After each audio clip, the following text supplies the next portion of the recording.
Hi, I'm Steve Bursler. Again, taking a look at some recent rulings from Delaware courts involving Delaware corporate law, along with Francis Pileggi, member in charge of Eckert Siemens' Wilmington, Delaware office. Francis practices corporate and commercial law and writes the award-winning Delaware Corporate and Commercial Litigation blog at delawarelitigation.com. Francis, good to see you. Thanks for being here. Thanks for having me, Steve. A busy summer for courts in Delaware, dealing with numerous corporate law issues, and in early July, the Delaware Court of Chancery denied a status quo order. Now, first, as far as a status quo order is concerned, what are we really talking about here? It's the same thing, really, as a preliminary injunction. You're asking the court to issue an order to stop someone from doing something, or in this case, to maintain the existing situation. And so what are we talking about as far as the facts of this particular action are concerned? In this particular case, the the goal was to make sure that a transaction was either going to be rescinded or the sale of a company would be stopped. It was a sale that involved installment payments.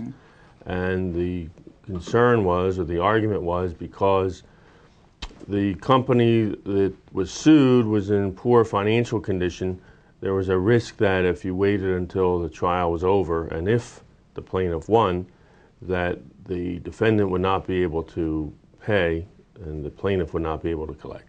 And so one of the issues was the financial condition of the defendant. And there are some situations where if the defendant is in such poor financial condition that a plaintiff would never be able to collect if the plaintiff won, the court will, under those circumstances, issue not a declaratory judgment, a status quo order. Yeah. So the question becomes, when is a company's financial condition poor enough to satisfy the irreparable harm requirement for injunctive relief, right? Right. Are there other prerequisites for seeking a preliminary injunction in this type of situation? Yes, there are three major requirements. One is that there be irreparable harm, which means that you can't be made whole by money. And in this situation, the court did not find that element to be satisfied.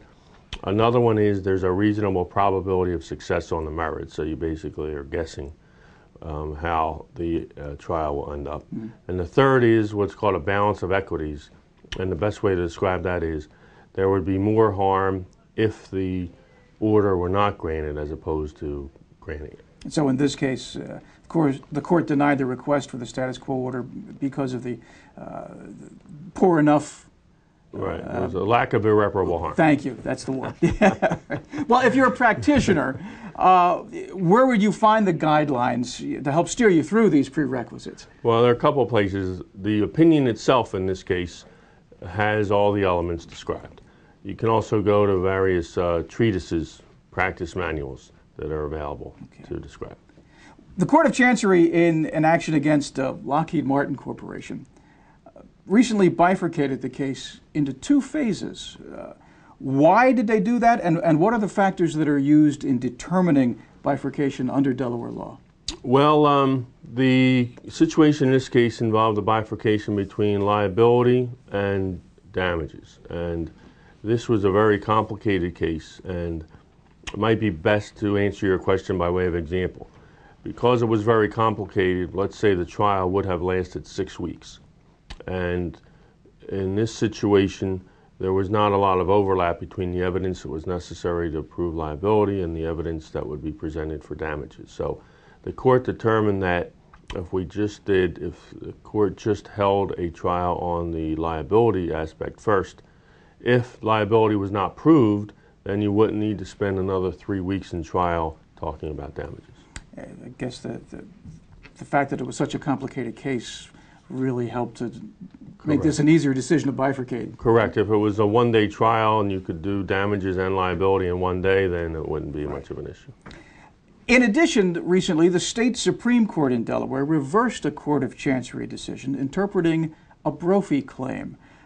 Before we go any further with this case, explain a brophy claim. A brophy claim is the state law version of insider trading. Most of the time when we talk about insider trading, it's federal law, but there's also a state law analog where you take confidential information and use it inappropriately. So what was the specific claim in this case, and why did the Supreme Court reject the requirement of actual harm? The claim in this case was that insiders in the company took confidential information and used it for their own benefit, which is a breach of the fiduciary duty that fiduciaries owe. And in the trial court, the Chancery Court found that because there was no damage to the corporation, that the claim could not proceed. The Delaware Supreme Court reversed and decided that in the context of breaching a fiduciary duty, there is no requirement that there be damages in order for a claim to prevail. Now, that doesn't mean you're going to get money, but there are other equitable remedies, the court said, that could be available even if damages to the corporation are not proven. It seems as if the issue of actual harm or actual damages is a recurring theme in many of these corporate law decisions. Why do so many of these rulings turn on that? Well, generally speaking, it's not enough to have liability, you have to have damages, because I use the example of passing a red light on a civil basis. If somebody passes a red light and it doesn't harm you, you don't have a basis to sue them because you haven't been injured.